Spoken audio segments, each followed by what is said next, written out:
Hello, this is Dr. Hussain from DMH Functional Medicine. Today's topic is vitamin A in thyroid health. And before we get started, this is just for informational and educational purposes. If you're having any health issues, you should speak to your primary care physician to get medical advice.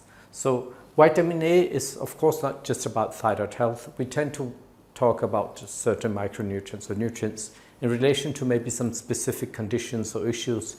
But keep in mind, most micronutrients and other nutrients would have a lot of other functions than just that organ or the tissue or the function we're talking about.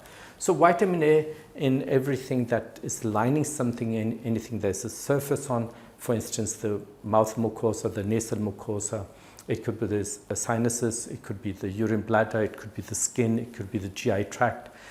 All of these places need vitamin A, and there are many other places where you need vitamin A for optimal health. So it's not just about thyroid health, keep that in mind. Anyhow, vitamin A is important. If you have vitamin A deficiency, you may have reduced thyroglobulin production by the thyroid gland. The thyroid gland produces thyroglobulin, and onto that attaches the thyroid hormones. So you would have the thyroglobulin here, and here you would have a T1, for instance, a T2, and you could have a T2 here, and you could have a T2 here, for instance. And these can then combine, these two can combine, and they can form then, if they go together, they can form a T3, and here this can form T4.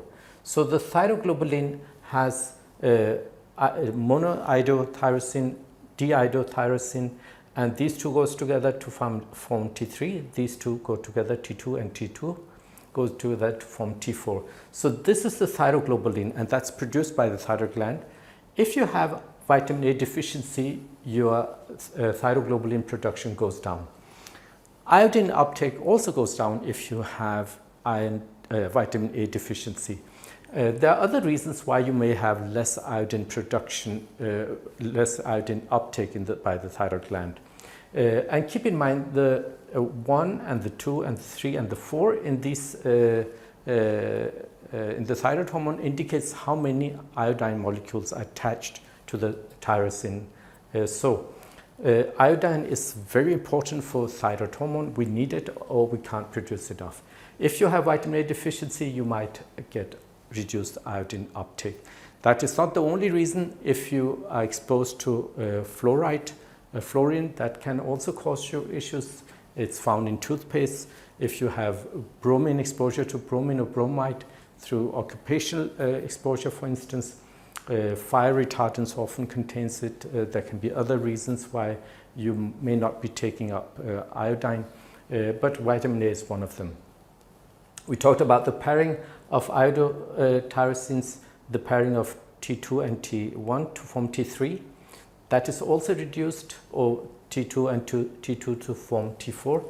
That pairing of iodotyrosines is also reduced, and this was then the thyroglobulin. You have a reduced conversion of T4 to T3. That's quite important. So the thyroid gland produces T4, which accounts for around 80%, and it produces T3, which accounts for nearly 20%. Keep in mind, T3 is the active form. This is produced in the thyroid gland. This then travels to the periphery, to the organs, and is converted to T3. T4 is traveling through the blood to distant organs and converted to T3. Around 60% is converted in the liver. Kidney, it's around 20%, and muscles, it's around 20%. Around 1 to 2% is converted in other tissues. Anyhow, so T4 needs to be converted in peripheral tissues to T3,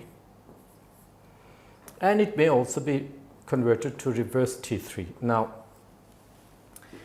T4 is inactive, T3 is active. Reverse T3 is quite similar to T3, but there are some differences which makes it inactive. And you need to understand this. Say, I'm not a pilot, but if I sit on the pilot's seat, I'll prevent the pilot from being able to sit there and do whatever he or she needs to do.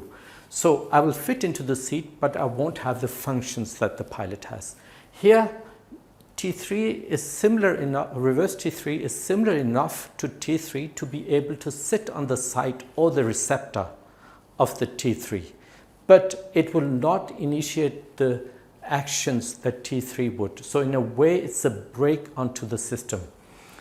If you have vitamin A deficiency, this reaction goes down. If this goes down, you will have more T4, which can be available to be converted into reverse T3.